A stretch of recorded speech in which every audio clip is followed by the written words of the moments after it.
ఇప్పుడు మనం for example తీసుకోండి, వైఎస్ఆర్సీపీ పార్టీ జగన్ గారు పార్టీ ఉన్నప్పుడే షర్మిల గారు వచ్చేసి కొత్తగా పార్టీ పెట్టేసుకున్నారు.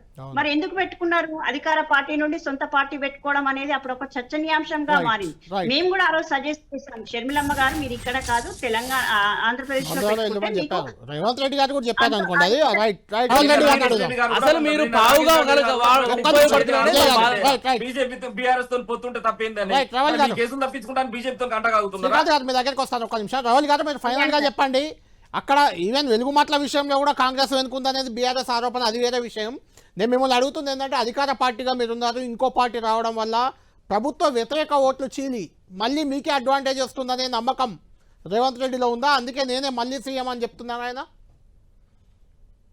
అలా ఏం లేదు కళ్యాణ్ గారు. ఈ రోజు మేము ఫస్ట్ నుండి కూడా రేవంత్ రెడ్డి గారు కానీ మేము కానీ ప్రతి ఒక్కరు అదే చెప్పినాము, అది ఇంటి సమస్య, ఇంటి పార్టీ ఇష్యూ. వాళ్ళు పెట్టుకున్నా కానీ వాళ్ళు మళ్ళీ కలిసిపోయే రోజులు కూడా వస్తాయి. ఇది పెద్ద తెలంగాణ ప్రజలకు ఒరిగేది ఏమీ లేదు. వీళ్ళ గొడవల వల్ల కానీ వీళ్ళు తెలంగాణ సమాజాన్ని పూర్తిగా గడిచిన 10 సంవత్సరాలు పూర్తిగా నాశనం చేసి పెట్టిండ్రు. కాబట్టి ఆ నాశనం చేసి పెట్టిన దానిలో కూడా ప్రధాన పాత్రలో కవిత గారు ఉండే. అప్పుడు ఆ రోజు తనేమన్నా మాట్లాడి ఆ రోజు విభేదించి బయటకు వస్తే ఈ రోజు తెలంగాణ ప్రజలు ఆమెను హర్షించి స్వాగతించేవాళ్ళు.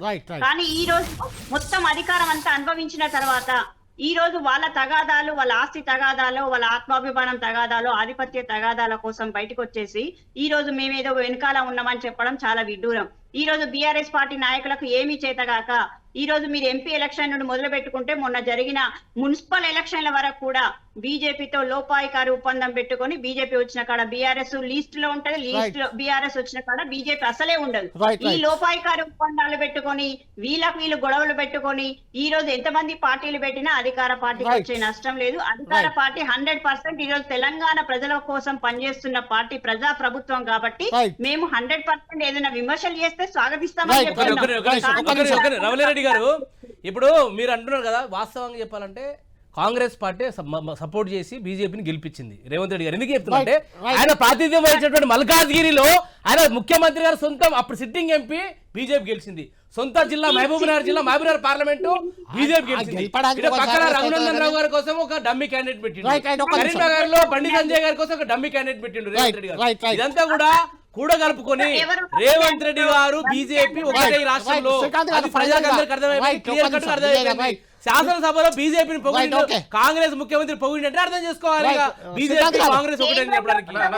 శ్రీకాంత్ గారు ఫైనల్ క్వశ్చన్. శ్రీకాంత్ గారు ప్రభుత్వం కూడా మాదే ఉంది, రేవంత్ రెడ్డి మాట్లాడిండు బీజేపీ మీద.